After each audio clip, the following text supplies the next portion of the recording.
이다.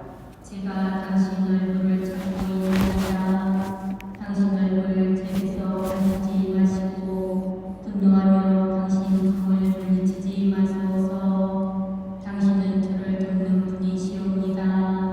제 구원의 하느님, 저를 내쫓지 마소서. 버리지 마소서. 주님은 나의 길, 나의 구원이시다.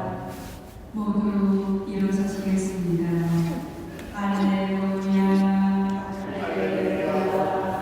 바르고 착한 마음으로 하느님 마음을 간직하여 인내로 열매를 맺는 사람들은 행복하여라. 할렐루야. 주님께서 여러분과 함께 마르코가 전한 거룩한 복음입니다. 그때 예수님의 이름이 널리 알려져 마침내 헤로데 임금도 소문을 듣게 되었다. 사람들은 세례자 요한이 죽은 이들 가운데서 되살아난 것이다. 그러니 그에게서 그런 기적의 힘이 일어나지 하고 말하였다. 그러나 어떤 이들은 그는 엘리야다 하는가 하면 또 어떤 이들은 옛 예언자들과 같은 예언자다 하였다. 헤로데는 이러한 소문을 듣고 내가 목을 벤 그 요한이 되살아났구나 하고 말하였다. 이 헤로데는 사람을 보내어 요한을 붙잡아 감옥에 묶어둔 일이 있었다. 그의 동생 필리포스의 아내 헤로디아 때문이었는데 헤로데가 이 여자와 홀인하였던 것이다. 그래서 요한은 헤로데에게 동생의 아내를 차지하는 것은 옳지 않습니다 하고 여러 차례 말하였다. 헤로디아는 요한에게 앙심을 품고 그를 죽이려고 하였으나 뜻을 이루지 못하였다. 헤로데가 요한을 의롭고 거룩한 사람으로 알고 그를 두려워하며 보호해 주었을 뿐만 아니라 그의 말을 들을 때 몹시 당황해 하면서도 기꺼이 듣곤 하였기 때문이다. 그런데 좋은 기회가 왔다. 헤로데가 자기 생일에 고관들과 무관들과 갈릴레아의 유지들을 청하여 잔치를 베풀었다. 그 자리에 헤로디아의 딸이 들어가 춤을 추어 헤로데와 그의 손님들을 즐겁게 하였다. 그래서 임금은 그 소녀에게 무엇이든 원하는 것을 나에게 청하여라. 너에게 주겠다 하고 말할 뿐만 아니라 네가 청하는 것은 무엇이든 내 왕국의 절반이라도 너에게 주겠다 하고 굳게 맹세까지 하였다. 소녀가 나가서 자기 어머니에게 무엇을 청할까요 하자 그 여자는 세례자 요한의 머리를 요구하여라 하고 일렀다. 소녀는 곧 서둘러 임금에게 가서 당장 세례자 요한의 머리를 쟁반에 담아 저에게 주시기를 바랍니다 하고 청하였다. 임금은 몹시 괴로웠지만 맹세까지 하였고 또 손님들 앞이라 그의 청을 물리치고 싶지 않았다. 그래서 임금은 곧 경비병을 보내며 요한의 머리를 가져오라고 명령하였다. 경비병이 물러가 감옥에서 요한의 목을 베어 머리를 쟁반에 담아다가 소녀에게 주자 소녀는 그것을 자기 어머니에게 주었다. 그 뒤에 요한의 제자들이 소문을 듣고 가서 그의 주검을 거두어 무덤에 모셨다. 주님의 말씀입니다.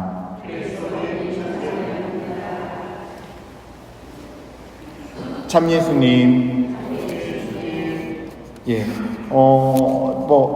제 소개를 좀 해야겠죠? 보신 적 있나요, 저를? 예, 저는 여기 이현동안에 살고 있고요, 앞에.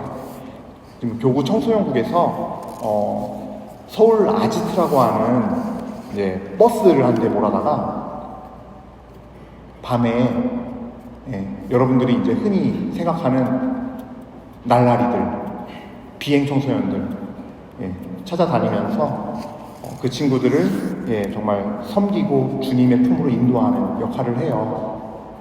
그래서 많은 아이들이 한 하루에 뭐 적게는 20명, 뭐 많을 때는 한 50명, 60명 이렇게 방문을 해요. 버스에. 그래서 그 친구들을 먹여주기도 하고 또 병원도 데려가고 또 상담도 해주고 원하는 애들은 기도도 해주고. 그래서 지금 한 4명 정도의 친구들이 하나님 말씀을 받아들이고 2명은 세례를 받았고 지금도 제가 계속 창세기 성경 통독시키고 있고 말씀 가르쳐주고 있어요. 그래서 그 애들이 지금 점점 회개해서 한 친구는 자기 어머니를 용서했어요. 그래서 그래서 제가 인턴 시키니까 인턴도 잘해요. 재밌는 게요, 용서가 되고 부모와 관계가 회복되잖아요. 회복되지 않은 애들은요, 병원을 심리치료를 받으러 가도 3번을 못 가고, 정신병원을 가도 3번을 못 가며, 어디에 인턴 취업시켜주잖아요, 한 달을 못 넘겨요. 이 관계 단절이 그렇게 무서워요. 검정호 씨 수업 듣잖아요, 3번 나오고 안 나와요. 어렵다고, 하기 싫다 그러고. 학교 입학시키잖아요, 재입학시키잖아요, 3개월 넘긴 애를 거의 없어요. 사랑을 못 받으면 그렇게 돼요, 애들이. 근데 부모는 못 고치더라도 아이가 자기 마음 안에서 내적으로 용서를 하잖아요. 걔는 돼요. 뭘 해도 돼요. 저는요, 지금 애들 성경 통독하는데 22장까지 읽었어요, 창세기. 이 본당에서 청년들도 그렇게 못해요. 시키면 주일학교 교사들도 안 해요, 그렇게. 근데 기적이 일어나고 있는 거죠. 어쨌든 그래서 저는 그 아이들에게 주 예수 그리스도를 주고 있습니다. 아직은 그 일을 하고 있어요. 자, 그래요. 오늘 복음 말씀 보도록 하죠. 오늘 복음에 보면요, 참 이 헤로데라는 사람이 나오는데, 죄를 져도 어쩜 이렇게 극단적인, 지금 그쵸? 이게 여러분 지인들 가운데 우리 형이 내 동생 아내를 뺏었어 라는 얘기를 직접 들은 적이 있어요? 우리가 TV에서 보면서 경악을 금치 못하지, 그쵸? 드라마나 혹은 전 세계 여러 가지 사례를 같은 거 막 알려주는 예능 프로. 실제 저도 제 인생 살면서 그런 얘기를 들은 적은 없어요, 내 주변에 아는 사람이. 근데 헤로데는 자기 동생 필리포스 아내를 뺏었어요. 근데 참 신기한 게, 도둑이 재발절인지 사람들이 옛 예언자 가운데 한 명이다, 예수님에 대해서 막 얘기하잖아요. 근데 헤로데는 콕 집어 말하죠. 세례자 요한이 살아났다, 내가 목을 벤. 이게 왜 그럴까요? 죄의식이거든요. 죄책감이거든요. 그러니까 자기는 세례자 요한이라고 확신하는 거예요. 내가 지은 죄가 있으니까. 근데 이게 문제가 아니에요. 이 헤로데, 극단적인 지금 사건이 벌어졌지만 이 헤로데의 모습을 통해서 우리는 죄의 속성을 알아야 돼요. 저는 오늘 그런 부분들을 함께 나눌 거예요. 여러분들, 죄는요, 참 신기한 게 다른 게 죄가 아니에요. 우리는 세상 사람과 같은 기준으로 뭘 했다 안 했다, 도덕적이다 아니다로 구분하면 안 돼요, 죄를.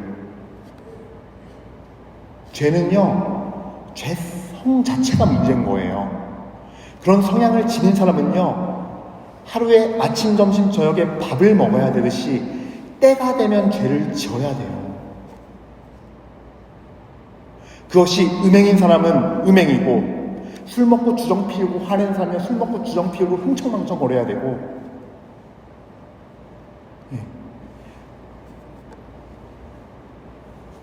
이 안에 어둠이, 배가 고프면 사냥을 시작해요. 그래서 때가 되면 같은 죄를 반복해서 지어요. 때가 되면 같은 상황을 만나면 같은 것에 분노해요. 비슷한 상황을 만나면 그 비슷한 것을 보고 분노하고 화내고 뒤집어 엎어요. 그래야 속이 시원해요. 해소가 된 것 같아요. 근데 이 죄에 이런 속성이 있는데, 이런 속성은, 근데 이 죄를 왜 벌어지는 것이냐. 너무 얘기가 많이 나가면은 주워 담기가 힘드니까 핵심적인 것만 볼게요. 죄는 다른 것이 아니에요. 제가 아까 처음 시작할 때 세상 사람과 같은 기준으로 보면 안 된다 그랬잖아요. 죄는요, 하느님의 뜻에 순종하지 않는 마음에서 시작되는 거예요. 그래서 내 마음의 주인이 나에서 비롯되는 게 죄의 시작이에요. 하와에게 뱀이 유혹했을 때, 창세기 3장에 저걸 먹으면 네가 하느님처럼 될 거야 그랬거든요. 내가 하느님이 된다고? 그 자유의지가 하느님을 앞질러버리고 넘어버린 사건이 바로 원죄예요. 그 행동의 모습이 선악과를 따먹는 모습이었고요. 뭔지 아시겠죠? 그래서 지금 헤로데도 어떤 일이 벌어진 거냐면, 세례자 요한은 그 아내를 데리고 살지 마십시오. 안 됩니다. 죄입니다. 때마침 또 오늘 제1독서 히브리서에는 뭐라고 돼 있어요? 보면 나오잖아요. 히브리서에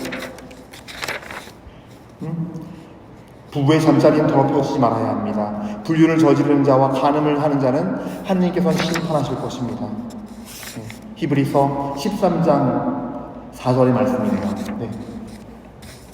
바로 이걸 지적하고 있는 거예요. 그러면은 그거를 내가 하면 안 되구나. 나의 탐욕과 욕망을 내려놓고 하느님께 순종을 하는 것이어야 되는데, 자신의 뜻을 지키고 자신의 뜻을 이루려고 포기하지 못하고 있어요.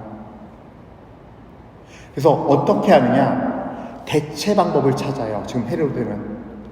그래서 요한을 의로운 사람으로 여기고 공경해요. 이걸로 퉁치면 용서해 주시겠지, 하느님이.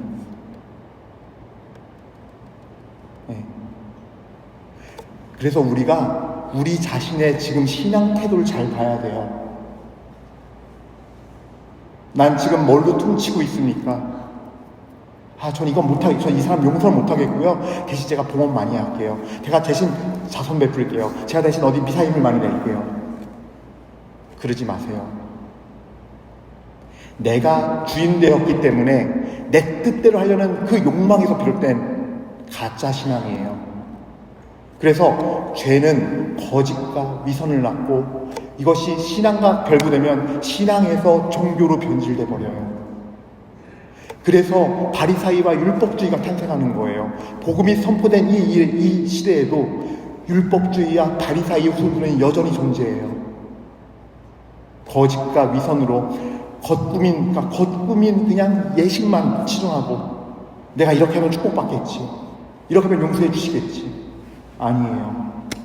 용서하려면 용서해야 되고, 너 이거 하라면 이거 해야 되는 거예요. 그래서 순종을 할 때는 찔림이 있고 아픔이 있고 괴로움이 있어요. 하나님의 말씀은 때로는 그 어떤 쌍날 칼보다 날카로운 검이기 때문이에요. 근데 우리가 그 사실을 잊어버리고 그저 나에게 사랑이 되고 그저 나에게 위로가 되고 그저 나에게 힐링이 되는 말씀만 추구한다면 우리는 또 하나님을 이용해 먹는 것밖에 안 돼요. 이것이 바로 죄의 속성이에요. 이거를 아셔야 돼요. 날카로운 검처럼 찌를 때 비록 아프지만, 주님 너무 아픕니다. 하지만 저를 깎아주시고 낮춰주소서.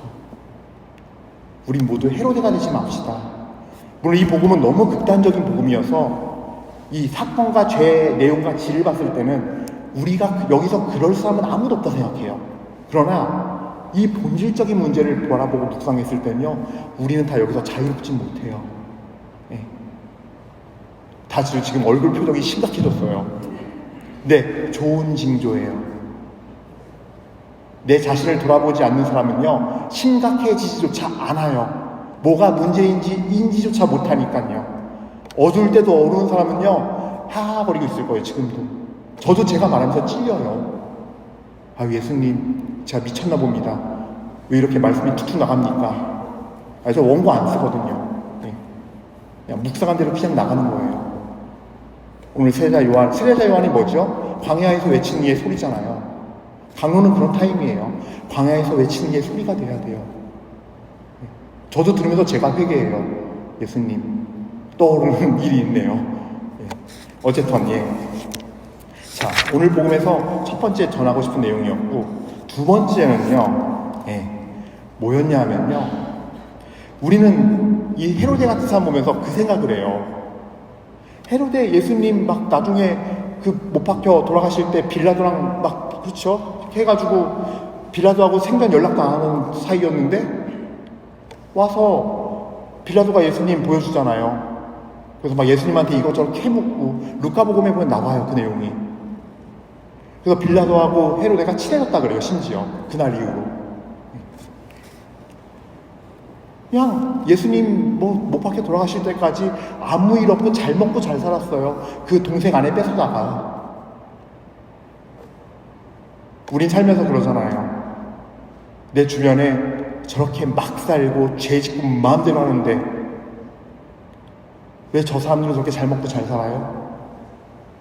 하나님 안 계신 거 아니에요? 심판은 어디 있나요? 정의는 어디 갔나요? 여러분, 잘 들으세요.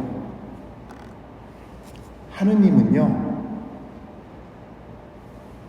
완전히 버린 영혼들은요, 예를 들어서 북한의 김일성이나 김정일 이런 사람들, 자기한테 수상한 기미 보이면은 좌천시키고, 그것도 모자라면 죽이고 고문하고, 보이부 매일 불러다가 보이부 통해서, 그리고 여자들 기쁨도 만들고, 그쵸? 그렇게 잘 누리고 잘 사는 그걸 보면서, 야, 저런 나쁜 놈은 뭔 짓을 해도 잘 먹고 잘 사는구나 라는 마음 안에는요, 뭐가 있냐 하면 내가 세상을 사랑하는 마음이 있는 거예요. 세상에 속한 것들, 부, 권력, 명예를 사랑하기 때문에 그게 축복으로 보이는 거예요. 그렇게 막 사는 사람들은요, 왜 막 그렇게 살아도 잘 되냐면요, 잘 먹고 잘 사냐면요, 이미 심판 받은 거예요. 심판이 끝난 거예요. 네. 그래서 나를 볼 때 뭘 봐야 되냐면은, 아, 내가 아직도 세상을 사랑하는구나. 그래서 저게 축복처럼 보이고, 잘 먹고 잘 살고 돈 많고 명예롭고 안락하고 편안하고 심지어 장수까지 하는데 건강해. 어떤 인생 사는지 아는데 다 등쳐먹고 배반하고 막 죽이고 짓밟고 그런 사람이었는데, 내가 세상을 사랑하면 하나님한테 원망할 수밖에 없어요. 왜 저 사람 잘 되냐고. 심판이 끝난 거예요, 하느님은. 그래서 세상 권력을 쥐고 있는 마귀들에게 내어준 거예요. 그냥 넌 그렇게 살다 와. 어차피 와도, 죽어서 와도 넌 날 못 만나. 너는 갈 데가 정해져 있어. 그래서 여러분들 그런 거 보면서 억울해하고 분해하지 마세요. 김대건 신부님께서요, 김대건 안드레아스 우리 신부님께서 그 40번의 신문을 받을 때 중간중간에 어떤 유혹이 있었는지 아시잖아요. 불어 잘하시지, 중국말 잘 되지, 세계 이거 이치를 깨고 있지, 지식이 엄청 많으니까 관직을 준다 그랬어요. 중간중간에 집도 넣어주고, 너 정 6품이니 정집 7품이니 벼슬도 주고. 하느님의 사람은요, 세상 좋은 것도 알고 더 좋은 하느님의 나라도 아는 거예요. 그래서 더 좋은 하나님의 나라를 기꺼이 선택하는 거예요. 거기에 순종하고 거기에 나의 모든 걸 거는 사람들인 거예요. 바로 그 사람이 세례자 요한이었던 거예요. 남들 보기에는 딸이 춤춰가지고 딸 춤값으로 목숨을 바쳤네라고 하면서 세상 사람들은 개죽음이라 얘기하겠지만, 아무려면 어때요? 나의 주님께 가는데, 나 그 나라 가는데, 내 집 있는 본향에 가는데, 우리가 받아야 할 영이 바로 이 세례자 요한의 영이에요. 오늘 이 자리에 그 세례자 요한의 영이 가득히 임해서 여러분들 모두가 세상보다 주님 사랑하고 나보다 주님 사랑하는 주님의 은혜가